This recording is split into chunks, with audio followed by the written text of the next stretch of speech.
Now, RCN News in English on TV Colombia. Hello and welcome to your Wednesday news update. I'm Andres Bayón in Bogota. Senator Javier Cáceres was captured Tuesday morning for allegedly being linked to paramilitary leaders aka Juan Chodica and Jorge Cuarenta. Cáceres was detained at the Congress after the Supreme Justice Court ordered his capture. The senator from the Cambio Radical party was transferred to the DA's office and is currently being investigated for making alleged alliances with different paramilitaries in order to obtain political support. Cáceres went to the district's attorney's office for questioning, but he suffered a high blood sugar episode and had to be transferred to a clinic in the north of the capital. In Medellin, former Mayor Omar Flores was mugged by a group of bandits. Surveillance cameras caught the moment when two men who were riding a motorcycle approached to Flores and his wife. In just a matter of seconds, one of the thieves steals his necklace, and later his wife gets robbed. The man rapidly runs to his partner and leaves the scene. The former mayor expressed his concern over this situation and asked the authorities to increase security measures. At least 80 kids got food poisoning after having breakfast at Barranca Bermeja's local school.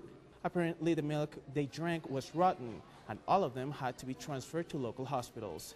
Some of the teachers didn't notice the problem, reason why none of them prevented the kids from drinking the milk. The children are recovering in two clinics and are expected to return to school in the next days.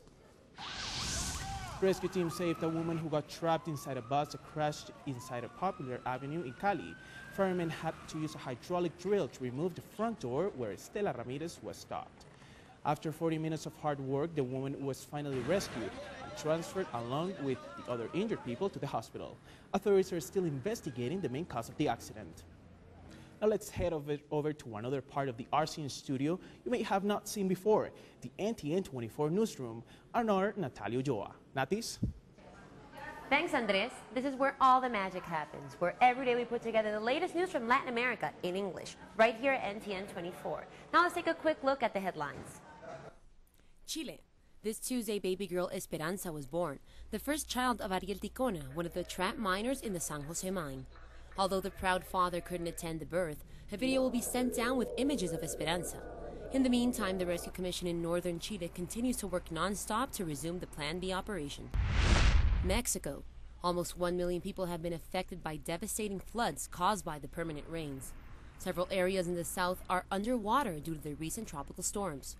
Mexican authorities have predicted that the situation might worsen in the following weeks.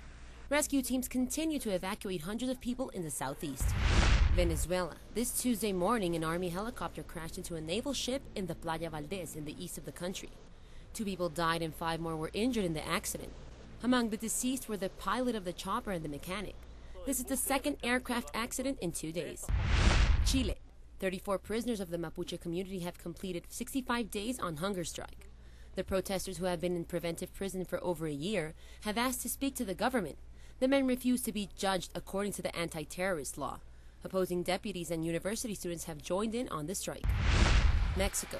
The Secretary of Health has announced an alert in Veracruz due to the 160 dengue fever cases reported in the city. Secretary functionaries visited the affected areas and distributed oral saline solution and talked to the people about preventive food and hygiene care. The most affected states are Guerrero, Michoacán, Jalisco, Oaxaca, Tabasco, and Veracruz. So be sure to join in the excitement. The news in English from RCN and now from NTN24. Check out our website at news.ntn24.com. Andres, back to you. Thanks, Natalia. Please make sure to follow us on Twitter at Colombia News. And of course, don't forget to join our Facebook fan page. I'm Andres Bayona with the RCN News in English, bringing Colombia to the world.